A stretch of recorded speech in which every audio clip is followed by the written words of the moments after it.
stack in a semi-automatic. I got a bad habit.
So, still here on Babylon, along with you.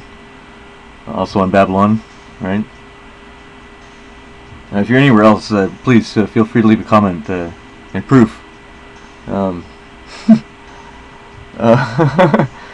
mean, yeah, you get at least photo, preferably video proof.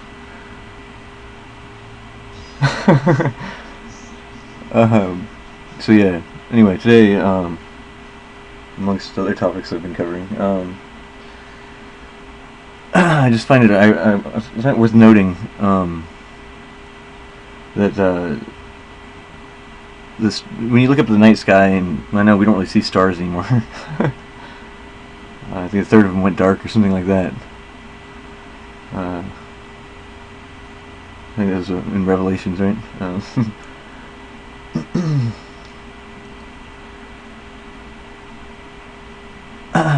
Anyway, the stars, they look like little pins of light, right? Like little light orbs, kind of, right? But they're just far away, right? But they don't move. So, I mean, they do, but they move very slowly and very regularly.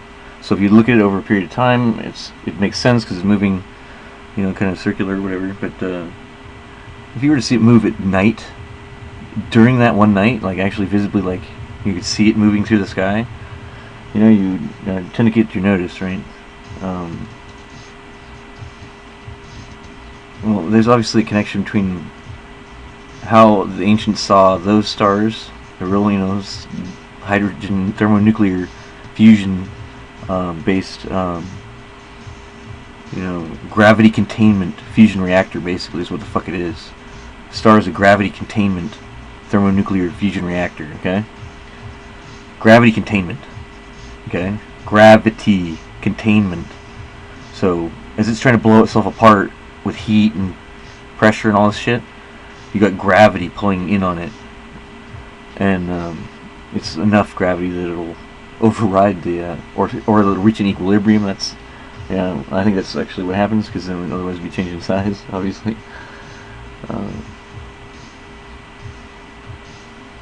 Anyway, the connection between how the ancients saw those stars, the thermonuke ones, and the actual celestial beings, you know, like the interdimensional entities that come visit, you know, and fuck shit with shit, you know, right? Like, you know, they like came down and like fuck with shit because they're not nice, you know.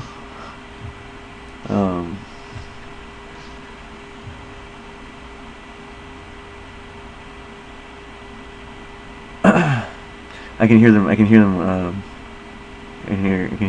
somebody talking shit right now. Uh, it's like they think that they're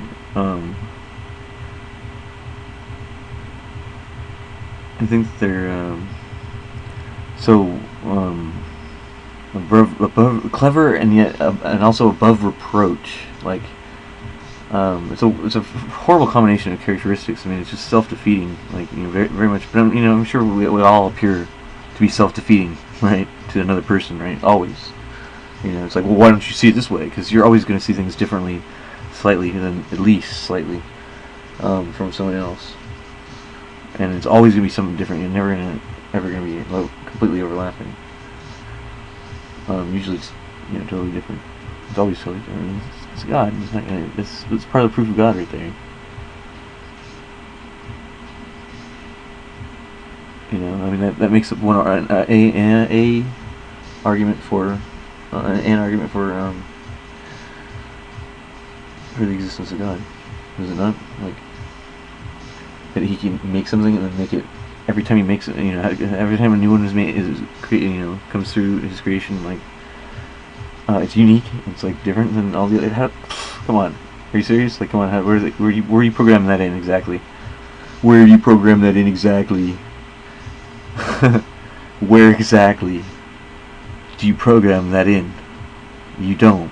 I mean, I write code. I mean, you can't.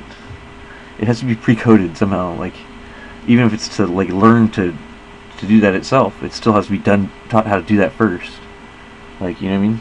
So if it's a DNA machine, you want to call it reduce this to a DNA machine. That blows that apart right there. How the hell do you have a DNA machine that produces something that's unique every fucking time? I don't care. Sexual reproduction is not answered. It's not good enough. I'm sorry. It's not good enough. And permutations, I mean, that's a better argument. You know what I mean? Like, that's a better argument. But still, it's just so radically different. There's just no rhyme or reason for it. It's too high of entropy to be contained even in DNA. I mean, it's just algorithmic information theory doesn't even want to approach the topic. You know what I mean? Like, they like to isolate themselves off in academia and pretend they didn't discover the maths of the universe and shit. Like,